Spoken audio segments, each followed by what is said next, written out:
नमस्कार दोस्तों, राज जी के ट्रिक्स में आपका स्वागत है। आज हम RWA का प्रैक्टिस सेट नंबर 7 करेंगे। ये बहुत मोस्ट इम्पोर्टेंट क्वेश्चन होने वाले हैं यूपी पुलिस कांस्टेबल के अकॉर्डिंग। इसमें हम 37 क्वेश्चन करेंगे। इसी तरीके से हम GK GS का भी करेंगे और बहुत जल्द आपकी ये सीरीज़ पूरी होने वाली है। चलिए क्वेश्चन की तरफ। पहला क्वेश्चन है, बिहारी हिंदी का विकास निम्न में से किस भाषा से हुआ?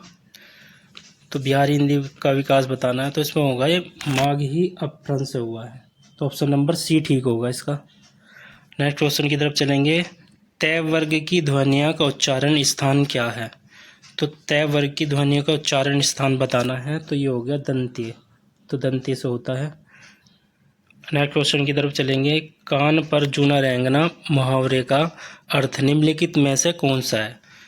तो इसका क्या हो जाएगा? इसका हो जाएगा कुछ असर न होना। ऑप्शन नंबर सी ठीक है इसका। अगला क्वेश्चन की तरफ चलेंगे। निम्न में से कौन सा शब्द तत्सम है? तो इसमें तत्सम शब्द बताना है तो तत्सम शब्द होगा इसका आलस्य। Option number D. Next question की तरफ चलेंगे। रेलगाड़ी किस प्रकार का शब्द है? तो रेलगाड़ी ये किस प्रकार का शब्द है ये बताना है हमें। तो ये है संकर शब्द। ऑप्शन नंबर बी ठीक है इसका। नेक्स्ट क्वेश्चन की तरफ चलेंगे। निम्नलिखित में से शलाका का तद्भव रूप कौन सा है? तो इसमें तद्भव रूप बताना है तो इसका होगा सलाई। शलाका का तद्भव रूप होगा सलाई। तो नेक्स्ट क्वेश्चन की तरफ चलेंगे।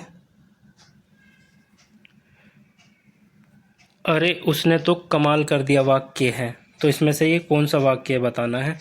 इसमें है ये विस्मयवाचक वाक्य। ऑप्शन नंबर बी ठीक होगा इसका। जीभ का पर्यायवाची शब्द क्या होगा? तो जीभ का पर्यायवाची शब्द बताना है तो इसका हो जाएगा ये ऑप्शन नंबर बी रचना। जीभ का पर्यायवाची शब्द हो जाएगा रचना। अगले क्वेश्चन की तरफ चलेंगे। मूक का विलोम शब्द क्या होगा? तो मूक का विलोम शब्द क्या हो जाएगा? ये हो जाएगा वाचाल। अगले क्वेश्चन की तरफ चलेंगे। मेघ में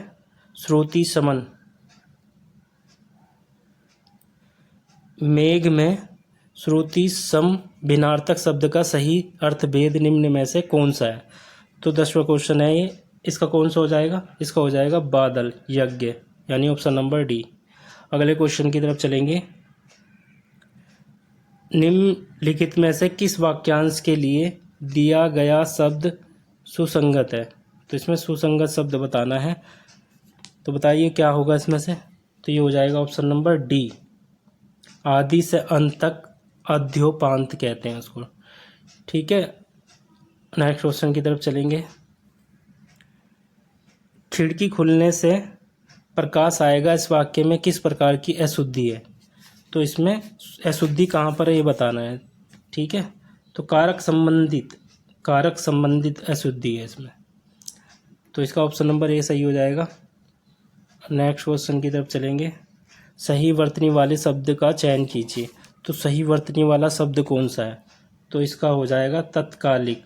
ऑप्शन नंबर ए सही है इसका। अगले क्वेश्चन की तरफ चलेंगे। निम्नलिखित में से निश्चयवाचक सर्वनाम है तो इसमें निश्चयवाचक सर्वनाम बताना है तो ऑप्शन नंबर बी ठीक हो जाएगा इसका। यह है। अगले क्वेश्चन की तरफ चलेंगे।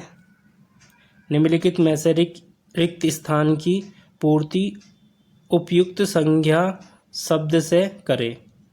जीवन में होना अति आवश्यक है। तो ये डैश की जगह क्या आएगा? रिक्त स्थान पे क्या आएगा बताइए? इस पे क्या आएगा? तो इस पर आएगा मधुरता। Option number B. निम्नलिखित में से पुल्लिंग शब्द का चयन कीजिए। तो पुल्लिंग शब्द का चयन कीजिए इसमें से बताइए कौन सा है इसमें। इसका ऑप्शन नंबर हो जाएगा विहार, यानी डी। पुल्लिंग शब्द विहार। अगले क्वेश्चन की तरफ चलेंगे। निम्नलिखित में से किस शब्द का प्रयोग एक वचन में होता है? तो एक वचन में कौन से शब्द का प्रयोग होता है बताइए कौन से शब्द का होता है? तो ये हो जाएगा सोना, यानी ऑप्शन नंबर सी। अगले क्वेश्चन की तरफ चलेंगे। हे ईश्वर दया करो रेखांकित शब्द में कौन सा कारक है? तो इसमें कारक बताना है कौन सा कारक है। बताइए कौन सा कारक है। तो इसमें कारक है संबोधन कारक, ऑप्शन नंबर ए। आगे चलेंगे। राधा ने पायल से चिट्ठी लिखवाई, इस वाक्य में कौन सी क्रिया है? तो इसमें क्रिया बताना है। तो बताइए कौन सी क्रिया होगी। तो ये होगी क्रिया प्रेरणार्थक क्रिया, ऑप्शन नंबर ए सही होगा इसका। आगे की तरफ चलेंगे। नेक्स्ट क्वेश्चन क्या है? राम अभी सोएगा, इस वाक्य में कौन सा वाच्य है? तो इसमें वाच्य बताना है। बताइए वाच्य। इसमें होगा कृत वाच्य, ऑप्शन नंबर ए ठीक है इसका। आगे चलेंगे। हजारों लोगों ने उसे देखा, इस वाक्य में विशेषण बताना। तो बताइए विशेषण क्या होगा इसमें। इसमें विशेषण होगा हजारों। नेक्स्ट क्वेश्चन की तरफ चलेंगे। अरे जरा इधर तो आ, मैं कौन सा अव्यय है? तो इसमें अव्यय ये बताना। बताइए कौन सा होगा। तो इसका ऑप्शन नंबर कौन सा होगा बताइए। इसका होगा ऑप्शन ए, विस्मयादि बोधक अव्यय। नेक्स्ट क्वेश्चन की तरफ चलेंगे। अभिभाषण शब्द में कौन सा उपसर्ग है? तो इसमें देखो उपसर्ग बताना है। उपसर्ग बताइए कौन सा होगा। ऑप्शन नंबर होगा सी, अभी। ठीक है। अगले क्वेश्चन की तरफ चलेंगे। चिल्लाहट में कौन सा प्रत्यय है? तो इसमें प्रत्यय बताना है। बताइए प्रत्यय क्या होगा। तो चिल्लाहट में प्रत्यय होगा आहट, ए, ऑप्शन सही होगा इसका। क्या कोई तारे गिन सकता है, इस वाक्य में किस चिन्ह का प्रयोग हुआ है? तो बताइए कौन से चिन्ह का प्रयोग हुआ है इसमें। तो इसमें हो गया प्रश्न सूचक चिन्ह, यानी ऑप्शन नंबर डी ठीक है इसका। अगले क्वेश्चन की तरफ चलेंगे। आप भी इसमें बताने की कोशिश किया करो, मैं काफ़ी टाइम बाद इसका आंसर देता हूँ। नेक्स्ट क्वेश्चन की तरफ चलेंगे। इसमें बताना है अंतर्निहित शब्द का सही संधि विच्छेद क्या होगा। तो अंतर्निहित सही शब्द का सही संधि विच्छेद बताना है। तो बताइए क्या होगा। तो इसका होगा अंत प्लस निहित, यानी ऑप्शन नंबर डी ठीक है इसका। आगे की तरफ चलेंगे। रक्त रंजित शब्द में कौन सा समास है? तो रक्त रंजित शब्द में समास बताना है। तो बताइए कौन सा समास होगा। तो इसका समास होगा ऑप्शन नंबर, बताइए कौन सा होगा। इसका होगा तत्पुरुष समास होगा इसमें, ऑप्शन नंबर ए ही ठीक है इसका। कबीर की उलट बांसियों में कौन सा रस प्रमुख है? तो बताइए कौन सा रस प्रमुख है। तो इसका होगा अद्भुत रस। आगे की तरफ चलेंगे। ऑप्शन नंबर 30 आ गया।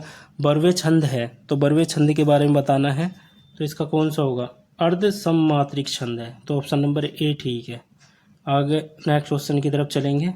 राम कृपा भवनिशा सिरानी में कौन सा अलंकार है? तो इसमें अलंकार बताना है। तो कौन सा अलंकार होगा बताइए। तो इसमें होगा रूपक अलंकार, ऑप्शन नंबर बी ठीक है इसका। आगे की तरफ चलेंगे। मैथिली भाषा के प्रसिद्ध कवि कौन है? तो बताइए कौन है मैथिली भाषा के प्रसिद्ध। ये बहुत मोस्ट इंपोर्टेंट क्वेश्चन है, बहुत रिपीट होता है। तो इसका है विद्यापति।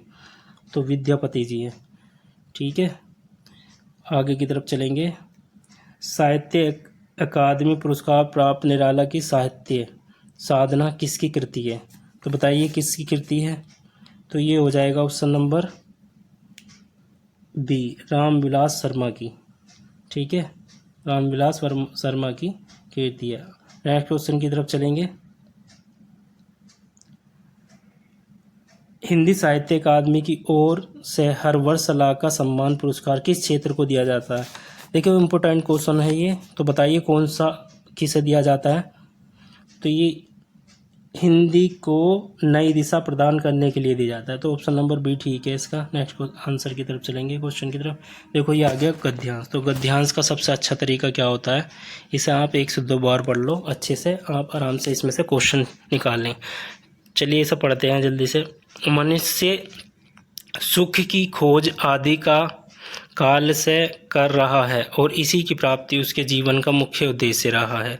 दुख से वह इतना घबराता है कि इस जीवन में नहीं, आने वाले जीवन में ऐसी व्यवस्था करना चाहता है कि वहाँ भी सुख का उपयोग कर सके। जन्नत और स्वर्ग, मोक्ष और नव निर्माण सब उसी आकांक्षाएं की रचनाएं हैं सुख की प्राप्ति के लिए हमने जीवन को निस्सार और संसार को अनित्य कहकर अपने मन को शांत करने की चेष्टा की है। जब जीवन में कोई सार ही नहीं और संसार अनित्य है तो फिर क्यों न इनसे मुंह मोड़ कर बैठें। लेकिन हम क्यों दुखी होते हैं? वह कौन सी मनोवृत्ति है जो हमें दुख की ओर ले जाती है? उस पर हमने विचार नहीं किया। तो इसका देखो क्वेश्चन पहला है, आसानी से आप इसका आंसर दे पाएंगे तो बताने की कोशिश करिए। तो इसका क्या है, इस अवतरण के लिए उचित शीर्षक चुनिए। तो उचित शीर्षक के बारे में बताना, तो इसका हो जाएगा मनुष्य और दुख, सुख दुख। ठीक है, अगले क्वेश्चन की तरफ चलेंगे। तो ये होगा, मनुष्य के जीवन का मुख्य उद्देश्य क्या है? तो बताइए, मनुष्य के जीवन का मुख्य उद्देश्य बताइए, बताइए। क्वेश्चन नंबर 36 बताइए, मनुष्य के जीवन का मुख्य उद्देश्य। तो इसका आंसर क्या होगा? सुख की खोज और प्राप्ति। ठीक है, नेक्स्ट क्वेश्चन, लास्ट क्वेश्चन होगा 37।